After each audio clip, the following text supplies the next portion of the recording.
नमस्कार दोस्तों, welcome to study पाठशाला। आइए शुरू करते हैं आज का सेशन। और आज के हमारे प्राइम एजेंडाज पे ये 5 टॉपिक्स हम लोग कवर अप करेंगे। ट्रेड वॉर की शुरुआत हो चुकी है, उसका इम्पैक्ट सब पे आने वाला है। आप शेयर मार्केट ऑलरेडी देख रहे होंगे। वहीं यूक्रेन पीस टॉक्स के ऊपर कुछ डेवलपमेंट्स हुई हैं, जेलेंस्की कुछ चीज़ों को लेकर रेडी हैं। अब इसके क्या इम्पैक्ट होने वाले हैं, we will look into that. Space debris ये अपने आप में जो है एक बहुत बड़ी समस्या है यहाँ पे, और जो जिसके रिपरकशन काफ़ी नुकसानदायक हो सकते हैं। कंट्रीज़ के बीच में वॉर भी हो सकता है, तो इसको यहाँ पे देखेंगे। और centralization threat to health policy, तो हेल्थ जो है वो ऑलरेडी स्टेट लिस्ट का सब्जेक्ट होता है और उसके अंदर डिसेंट्रलाइज्ड मॉडल हमें रखना चाहिए। लेकिन यहाँ पे बात है कि क्या आपको लोकल लेवल पे जो लोकल डॉक्टर्स होते हैं हमारे एजुकेशन इंस्टीट्यूशंस में, क्या उनको रिजर्वेशन देनी चाहिए? सो that is the point here, clear. और चाइनाज डिफेंस बजट, ओके, तो चाइना ने थोड़ा इंक्रीज़ किया है अपने डिफेंस बजट में, specifically looking into the scenario with United States. So these are the 5 topics that we will be covering in today's class. Let's start this particular session here. चलिए, तो शुरुआत होती है। यूएस ने पूर्व बोला था कि वो रेसिप्रोकल टैरिफ अप्लाई करेंगे, मतलब जितना टैक्स इंडिया लगाता है, जितनी ड्यूटीज़ इंडिया लगाता है, उतनी ही ड्यूटीज़ यूनाइटेड स्टेट्स अब हम पे लगाने वाला है। और हम ऑलरेडी इसका देख चुके हैं कि कैसे इसका इम्पैक्ट बहुत ज़्यादा पड़ा है। And they will do that, okay. And they talk about कि भी इसका नुकसान यूनाइटेड स्टेट्स को बहुत हुआ। डोनाल्ड ट्रंप ने ये कई बार बोली है, और इंडिया को लेके भी उन्होंने बोली है, साउथ कोरिया को लेके भी बोली है, and other countries that are there. तो उन्होंने कहा कि अब हम जो है कुछ किसी को भी कोई फेवर नहीं देंगे। आप हम पे टैक्स लगाते हो, हम भी आप पे टैक्स यहाँ पे लगाने वाले हैं। तो दिस इज़ द डेवलपमेंट। अब एक चीज़ आपको समझनी है कि अगर आप इंडियन सिनेरियो की बात करोगे, वी आर इन नेगोशिएशन। किस चीज़ को लेकर नेगोशिएट कर रहे हैं हम लोग फ्री ट्रेड एग्रीमेंट जो है वो नेगोशिएट कर रहे हैं यूनाइटेड स्टेट्स के साथ, ठीक है। तो रियलिटी ये है कि टिल नाउ अभी तक इंडिया ने टैरिफ हाइक नहीं किया है ऑन यूएस गुड्स, ठीक। तो ऐसा अभी तक तो हुआ नहीं है, but maybe in coming days your government will take some call. अभी तक हम एक चीज़ पे चल रहे हैं कि हमारा यूएस के साथ फ्री ट्रेड एग्रीमेंट अच्छे से हो जाए। ऑलरेडी दोनों कंट्रीज़ टारगेट कर रहे हैं कि $500 बिलियन का हमारा ट्रेड होना चाहिए। ये एक बहुत अच्छा टारगेट है। And in that particular line I seriously doubt कि गवर्नमेंट ऑफ इंडिया अभी वापस कोई ऐसा टैक्स, वापस कोई tariff hike, increase duty US के ऊपर अभी लगाएगा। बिकॉज आप कभी भी ये नहीं चाहते कि वो नेगोशिएशन जो है वो ख़राब हो जाए। तो एक तो ये पॉइंट आ गया। अच्छा, फ्री ट्रेड एग्रीमेंट हो गया अगर आपका, तो आपकी प्रॉब्लम जो है वो कुछ हद तक वैसे ही सॉर्ट आउट हो जाएगी। तो that is another thing gain for us, okay. अब बात ऐसी है, ये मेंस 2018 का सवाल देखिए। ये कह रहे हैं कि key area of reforms if WTO has to survive the trade war. तो प्रेजेंट सिनेरियो भी सेम है। देखो, ये क्वेश्चन यूपीएससी ने 2018 मेंस में पूछा था, because at that time as well Trump was doing all these things. आज भी यही चल रहा है और इस टाइप का क्वेश्चन बन भी सकता है। तो अगर आपसे कोई ये क्वेश्चन पूछ ले कि यूपीएससी मेंस में कि ट्रेड वॉर होगा और ट्रेड वॉर से कैसे बचना है, तो उसको बचाने का तरीका डब्ल्यूटीओ ही है। सो एट प्रेजेंट डब्ल्यूटीओ उतनी इफेक्टिवली काम नहीं कर रहा है, तो आपको उसके रोल को रिवाइव करना होगा।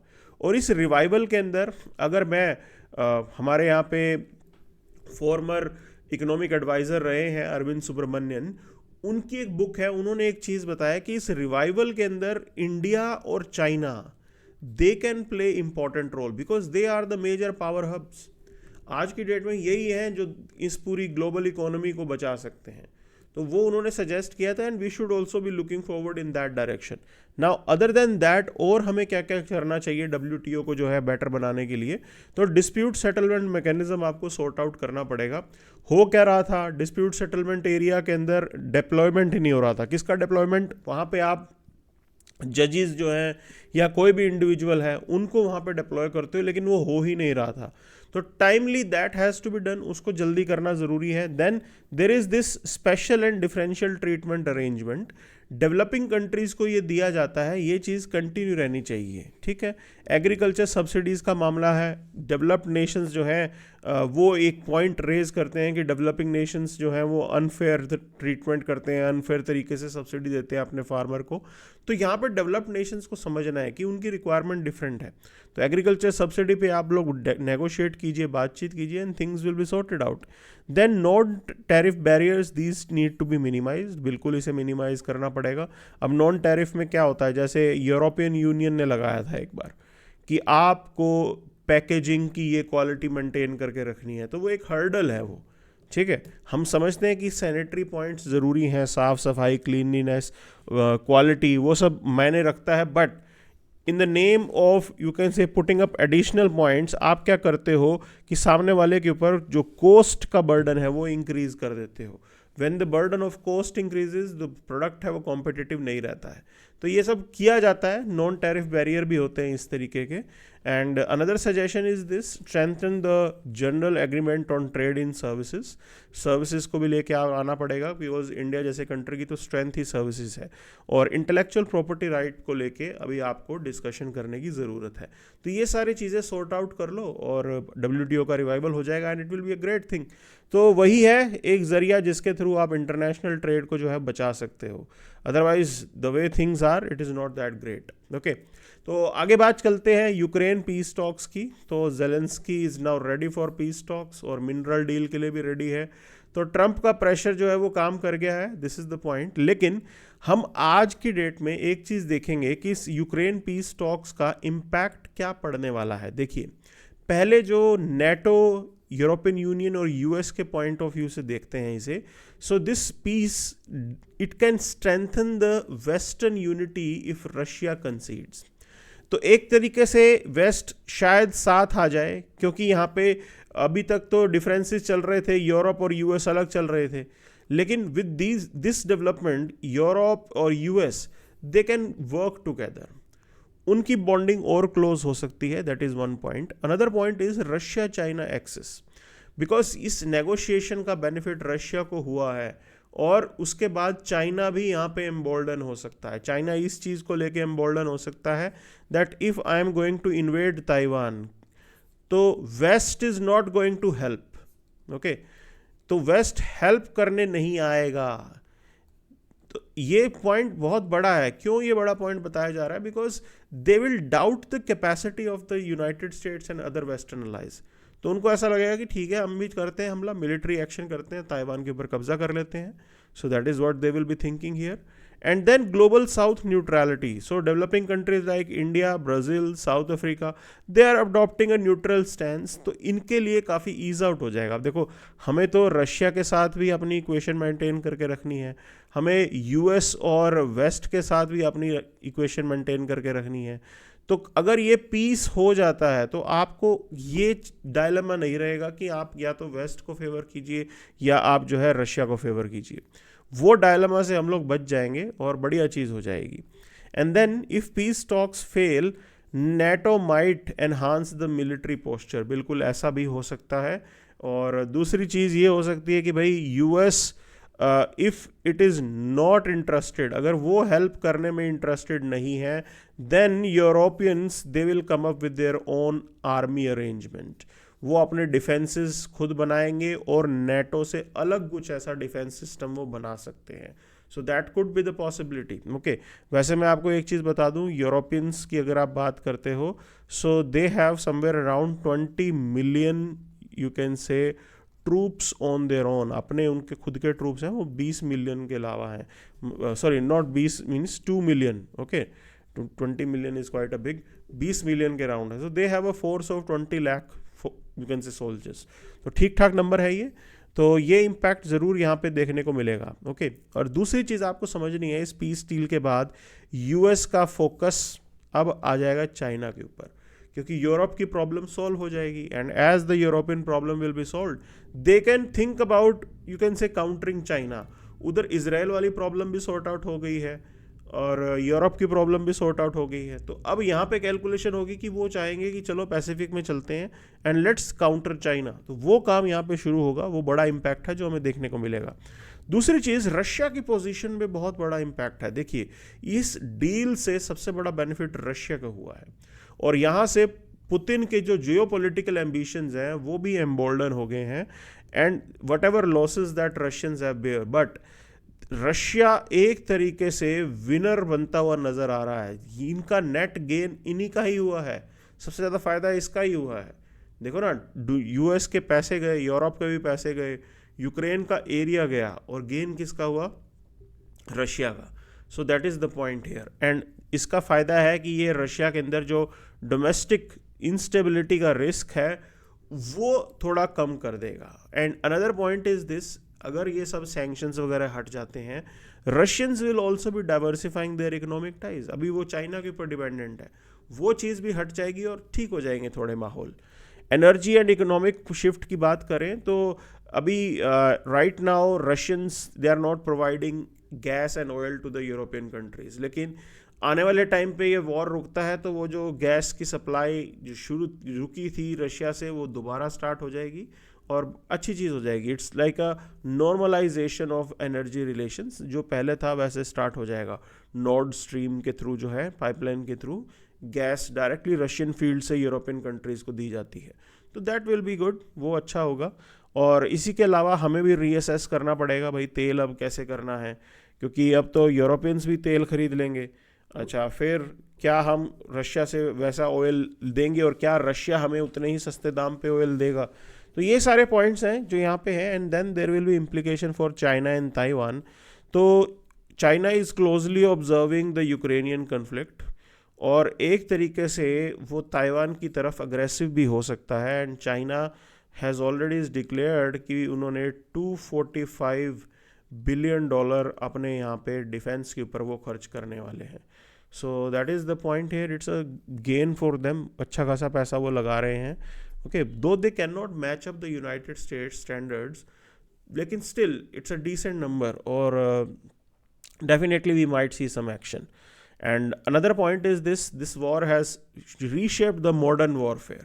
There is increased reliance on drone, cyber warfare, private military group, उनके ऊपर रिलायंस बढ़ा है। तो ये सब नए डेवलपमेंट्स हैं जो हमें देखने को मिले हैं, और हमारी प्रिपरेशन भी इन एरियाज़ की तरफ ज़्यादा होनी चाहिए। That is what this Ukraine war has highlighted.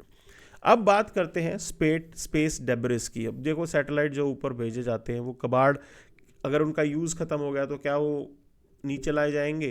कोशिश ये रहती है, लेकिन नहीं ऐसा हो सकता। तो होता क्या है, वो स्पेस के अंदर ही रहते हैं और वो उस ऑर्बिट में घूमते रहेंगे। अब होगा क्या, when you will be launching a new satellite, तो वो टकराने का डर जो है उसमें ज़्यादा हो जाता है। तो ये एक प्रॉब्लम है, और ये इंसिडेंट हमें देखने को मिलते भी हैं स्पेस डेब्रिस के।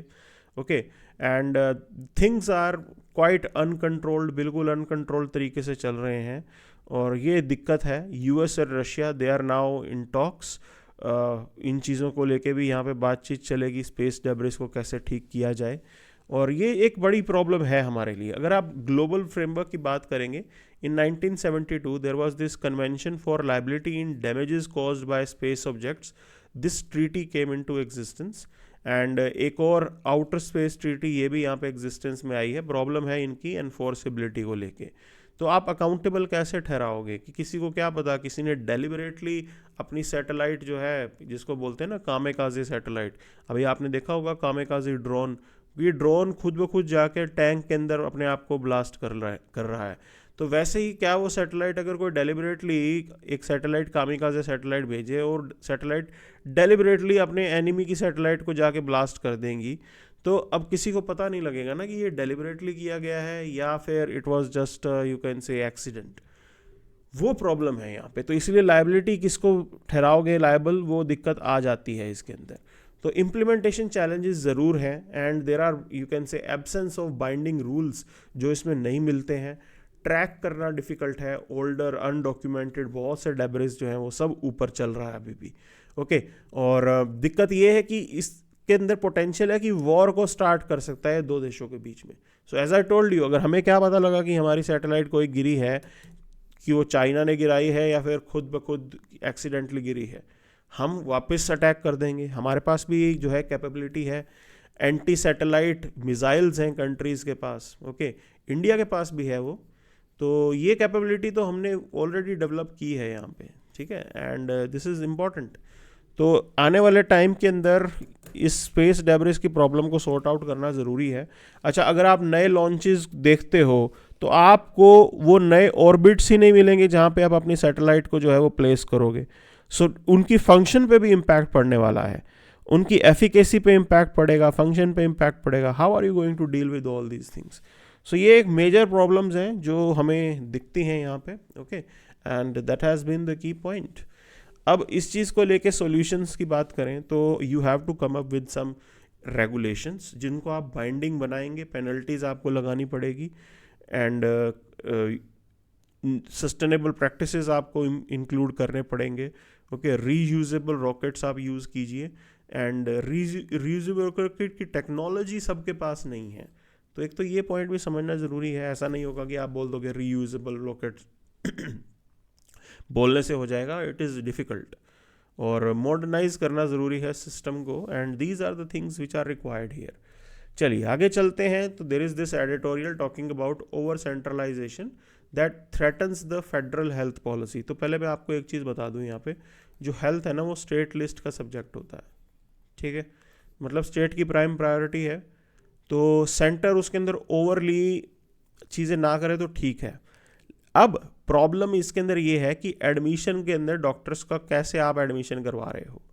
जो एजुकेशनल इंस्टीट्यूशंस हैं उनके अंदर डॉक्टर्स आप लोग लेते हैं, उसके अंदर क्या स्टेट के लेवल पे डोमिसाइल हमें काउंट करना चाहिए?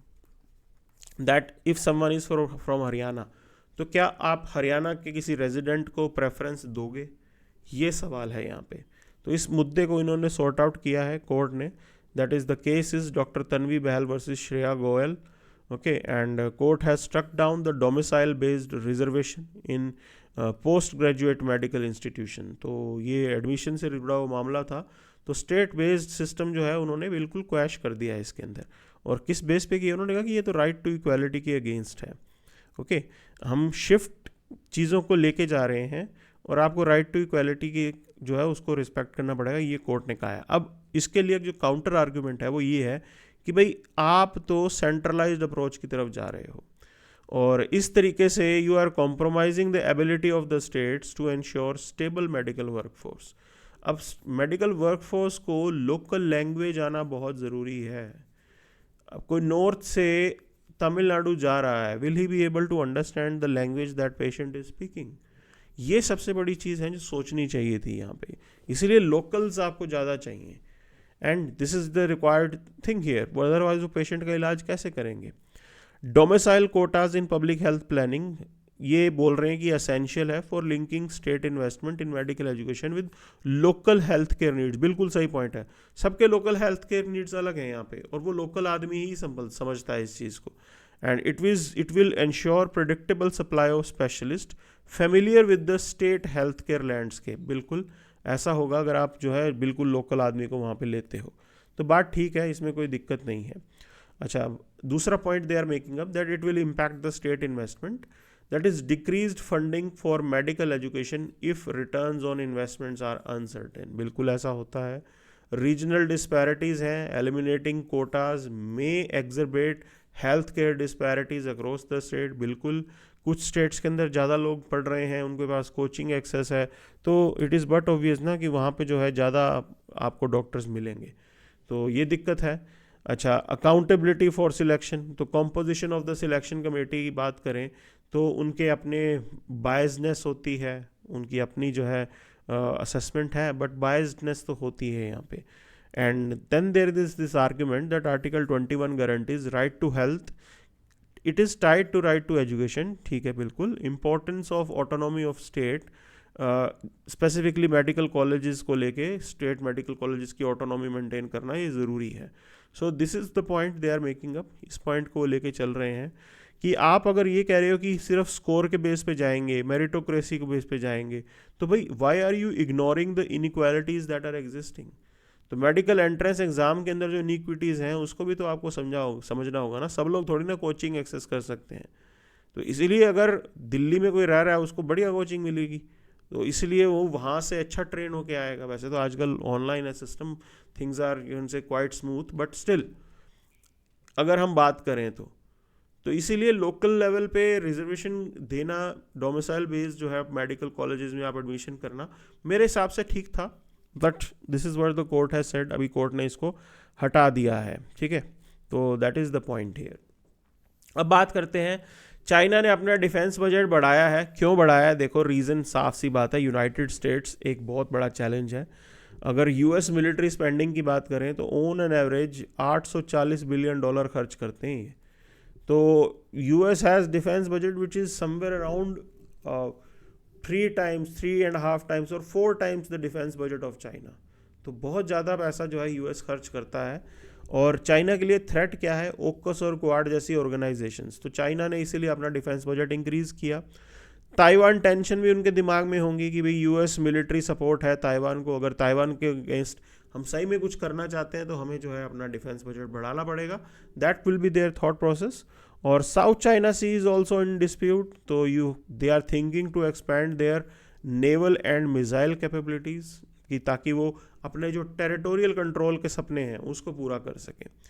तो चाइना का जो डिफेंस बजट है उसके अंदर वो military drills, cyber warfare capability, इन सब चीज़ों पे भी पैसा डाल रहे हैं। तो it is not just they are spending on you can say maintenance of army and all, इन डोमेन्स पे भी पैसा वो खर्च कर रहे हैं, because China has the military wing for all these things. Cyber और इन सब चीज़ों के लिए उनके पास मिलिट्री विंग है, तो वो इसीलिए इन पे पैसा खर्च कर रहे हैं। सो this is the point here, okay.